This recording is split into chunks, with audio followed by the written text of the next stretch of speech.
Konflikti mes presidentit dhe qeverisë sa vjen ashpërsohet nga dita në ditë. Këtë radhë ministri i brendshëm Sajmir Tahiri i ka kërkuar Bujar Nishanit në cilësinë e kryetarit të Këshillit të Lartë të Drejtësisë të marrë masa për gjyqtarët të cilët sipas tij lirojnë kriminal me rrezikshmëri të lartë shoqërore.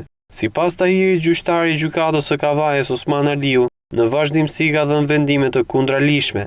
Në letrën e tij ministri radhit 9 vendime të gjyqtarit, të cilët janë prishur nga gjykata e apelit, madje shpesh Aliu i ka liruar në sallën e gjyqit të pandehurit. Lirimi i një personi të akuzuar për marrëdhënie seksuale me të mitur qëndron në krye të shkeljeve sipas ministrit Tahiri, por abuzimet vazhdojnë më tej, me lirimin e personave të akuzuar për kanosje, vjedhje apo drejtimi i mjetit në mënyrë të parregullt. Ky gjyqtar në vazhdimsi sqaron Tahiri në letrën e tij, është bërë pengesë për punën e policisë së shtetit dhe kërkon marrjen e masave nga kryetari i KLD-s.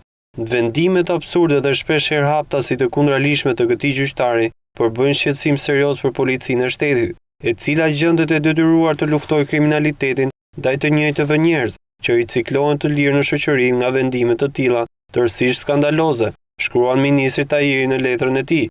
Letra i është drejtuar edhe ministrit të drejtësisë Nasip Naço, të cilit i kërkohet nisja e procedimit disiplinor për gjykatësin Osman Aliu.